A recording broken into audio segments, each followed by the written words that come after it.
যাদবপুর বিশ্ববিদ্যালয়ের অন্তর্বর্তীকালীন উপাচার্য ভাস্কর গুপ্ত যাদবপুর কাণ্ডের 17 দিন পর বিশ্ববিদ্যালয়ে উপাচার্য। তিনি অসুস্থ অবস্থায় হাসপাতালে ভর্তি ছিলেন। যাদবপুর বিশ্ববিদ্যালয়ে উপাচার্য তিনি যাদবপুর বিশ্ববিদ্যালয়ে এলেন এবং যাদবপুর বিশ্ববিদ্যালয়ে গত কয়েকদিন ধরে যে অশান্তি পরিস্থিতি তৈরি হয়েছিল, মূলত ওয়েবকোপার বার্ষিক সাধারণ সম্মেলনকে ঘিরে যে অশান্তি পরিস্থিতি তৈরি হয়েছিল, শিক্ষামন্ত্রীর উপর হামলার অভিযোগ সামনে এসেছিল।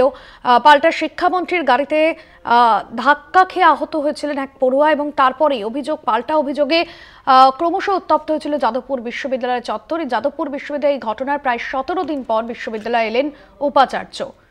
শুভঙ্কর মণ্ডল রয়েছেন প্রতিনিধি ফোন লাইনে, কথা বলবো শুভঙ্করের সঙ্গে। শুভঙ্কর, কি আপডেট পাচ্ছ? উপাচার্য এলেন বিশ্ববিদ্যালয়ের 17 দিন পর, তিনি অসুস্থ ছিলেন, কি বললেন তিনি? দেখো, এখনো তিনি কথা বলেনি, তবে আমরা যেটি জানতে পেরেছি সেটি কিন্তু যে আজ তিনি প্রশাসনিক যারা কর্তারা রয়েছেন অন্যান্য যেমন প্রভিসি, সেই সঙ্গে রেজিস্ট্রার, তাদের সঙ্গে তিনি কথা বলবেন এবং একই সঙ্গে পড়ুয়ারা যারা রয়েছেন বা ছাত্র সংগঠন যেগুলো আছে তারা যদি আসেন উপাচার্যের সঙ্গে কথা বলতে, তিনি কিন্তু কথা বলবেন।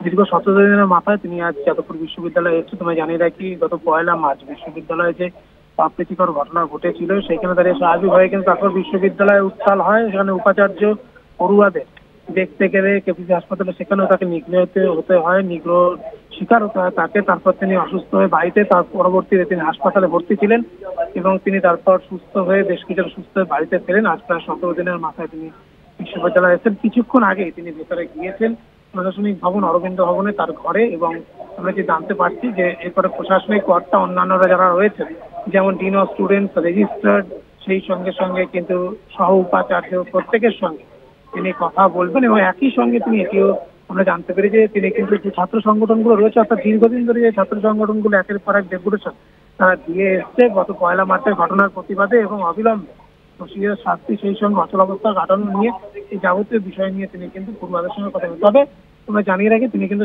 সারাক্ষণ তিনি বিশ্ববিদ্যালয়ে থাকতেন না। আমরা জানতে পেরেছি যে তিনি কিন্তু ঘন্টা 3 বিশ্ববিদ্যালয়ে থাকবেন, কেননা ডাক্তার তাকে পরামর্শ দিয়েছে খুব একটা প্রেশার না নিতে বা চাপ না নিতে। সেই দিকে থাকলে তিনি কিন্তু এখানে খুব বেশি আর 2 থেকে 3 ঘন্টা থাকবেন, তারপর তিনি কিন্তু এখান থেকে তার বাড়িতে ফিরে যাবেন। অর্থাৎ অত্যাধিক চাপ নেওয়া তার পক্ষে কিন্তু একেবারে অনুচিত বলে এর আগে চিকিৎসকরা জানিয়ে দিয়েছিলেন এবং অরিন্দম বিশ্বাস যার তত্ত্বাবধানে তিনি ছিলেন তিনিও স্পষ্ট জানিয়েছিলেন। ফলে সেইখানে দাঁড়িয়ে স্বাভাবিকভাবেই কিন্তু উপাচার্য তিনি বিশ্ববিদ্যালয়ে এলেও তিনি আজ দীর্ঘক্ষণ সময় থাকতেন না।